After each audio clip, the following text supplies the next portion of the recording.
Family was something that every single polymath I interviewed discussed as a factor impacting their polymathy in one way or another. For most, their family supported, or at least allowed, their polymathy, and in many cases, it was reported that that was the biggest reason for having polymathic tendencies that began to emerge in childhood. In some ways, it seemed that the way that families encouraged polymathy the most in their kids was simply to have no expectations, but support the child's free exploration of their various interests. Please note, by the way, family here is defined broadly as parents, siblings, children, or significant others, anyone having impact in the family unit. It seems that the greatest support parents could offer a polymathic child is to simply let them explore their interests. Being neutral to allow a child to pursue their interests seems the most common thread amongst interviewees in terms of what allowed a child's polymathic tendencies to emerge. Hunter shared that being polymathic, quote, probably requires having parents that are very open to a lot of different things you want to do. They never really pushed me, specifically, to do anything.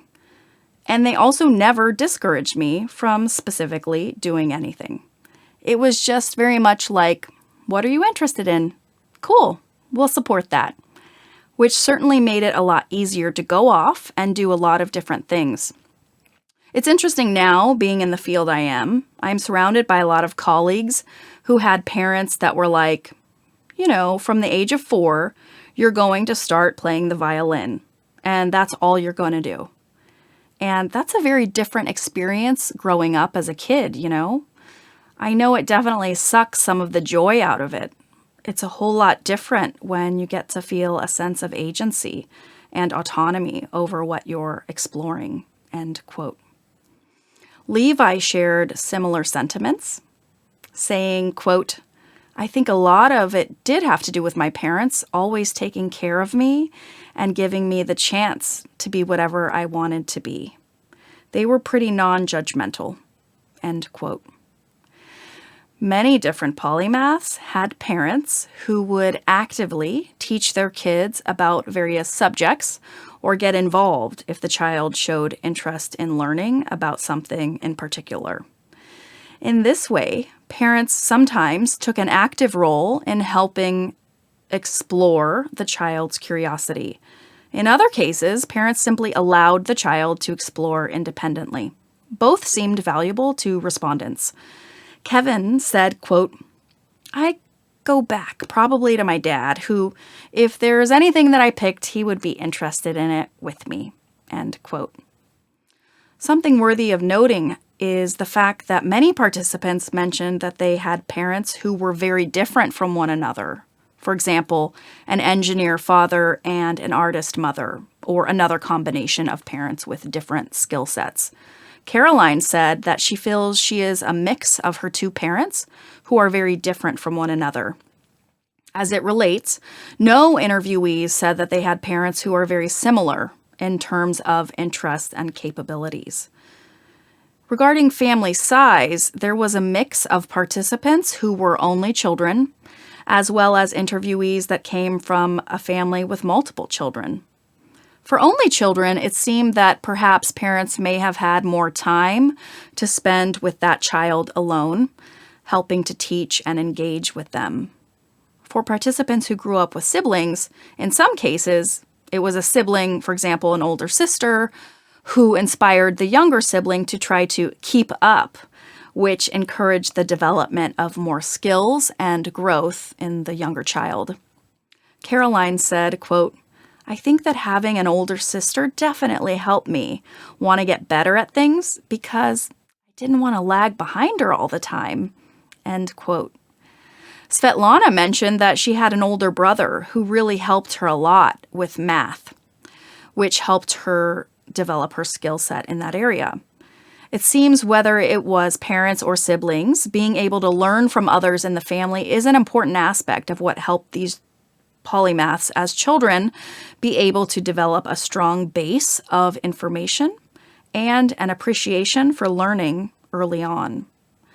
The families described throughout the 13 individual interviews ranged from being full of other people with polymathic tendencies to having no other polymaths in the family aside from the interviewee, him or herself. It was more common, however, that the interviewee came from a family with others who had polymathic tendencies, though the level of development of family members' polymathic skill sets varied.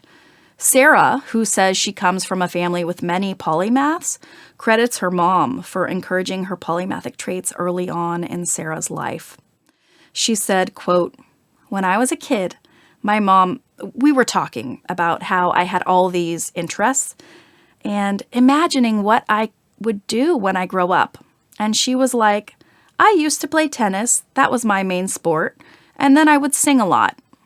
I sang in all the musicals in school and at church, and then I sang in the church choir, and I did solos almost every month at church in this big Presbyterian church that we belonged to in Dallas.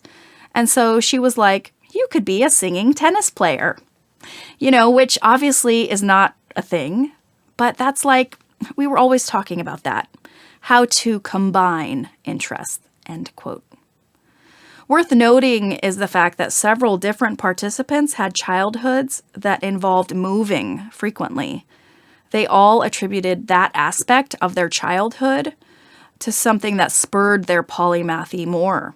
Diana said, quote, "In 3rd grade, we moved to Illinois from New Jersey, and my whole world was uprooted because my dad had to get transferred at his job.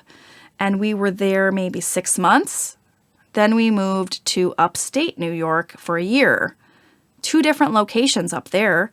So I had to learn how to be adaptive to new friends, new situations, and that built a resilience in me. I think the moving around in middle school fostered this resilience," end quote. Because moving frequently as a child required them to spend more time in alone play and exploration, participants reported developing a sense of resilience since each move required making new friends, which took time. Kevin said that moving frequently made him more independent. Interestingly, families sometimes had a negative impact on polymathy. While family was frequently something that encouraged polymathy in interviewees as young adults, family sometimes also became a factor for suppression of polymathy later in adulthood, as respondents tried to juggle the responsibilities of family life with the time demands of their polymathic interests.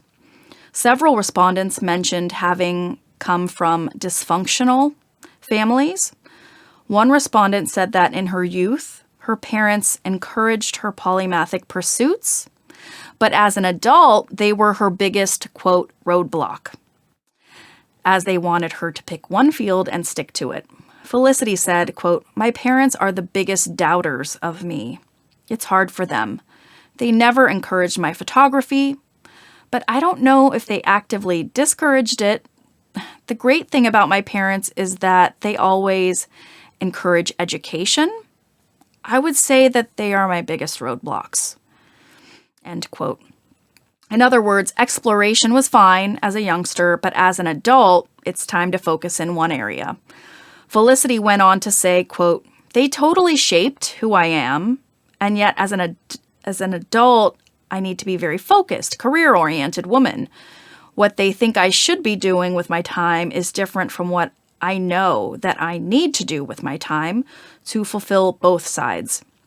They only want to hear about the job and the good girl stuff," end quote.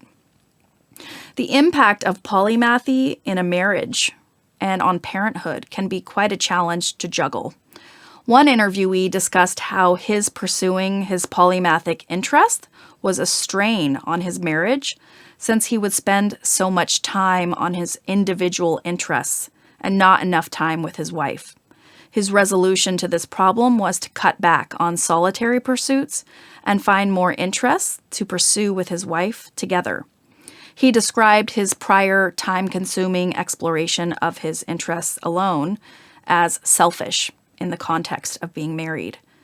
Similarly, another interviewee discussed how being a father limits his ability to explore and exploit his polymathy to the fullest. Sebastian said, quote, "It's all the more complicated now that I'm a parent. I knew what success looked like. I have known what success looks like in varying valences in my career over time.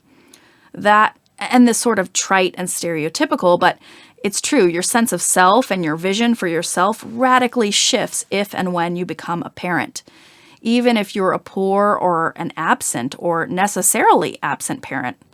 The prioritization just shifts. I can't travel as much. I can't consult as much. I can't go to the work nearly as much. If I want to be the parent that I want to be, and potentially my children need me to be, I really need to say no a lot more. And as, let's just call me a professional polymath, that's really hard. We talked about other valences, but that difficulty, my varying work brings in a lot of the money that pays a lot of our bills. So it is a financial and a psychic struggle to be the professional that I want to be while also being the parent that I want to be." End quote. Taken together, it appears that being polymathic in the context of family life seemed a difficult to navigate situation, especially as an adult. It requires compromise. Interestingly, the majority of interviewees did not have children. Only 3 of the 13 interviewees shared that they were parents. Diana shared, quote, "Privilege, like the fact that I can jump from job to job because I don't have a spouse or a partner, a husband who needs me to have benefits.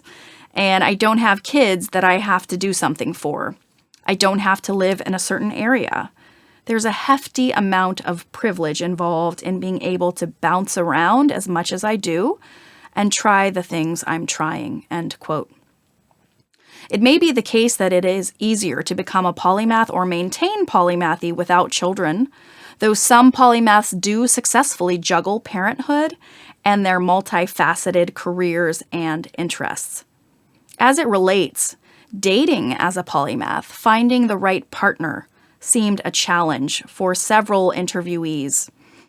This was not something that was asked about in the interview protocol, but several interviewees mentioned it on their own. Trinity said, quote, "It's hard to date because normally you find someone who only fulfills one part of you or one aspect. It's hard. My experience has been it's hard. My polymathy definitely impacted who I chose to marry. I was explicit with my husband that I am a polymath because I wanted to marry someone who could handle me making sharp turns in my career and my life to follow passions that might seem disparate. Someone who would not get easily shaken off. Someone who was thrilled by it rather than terrified of it."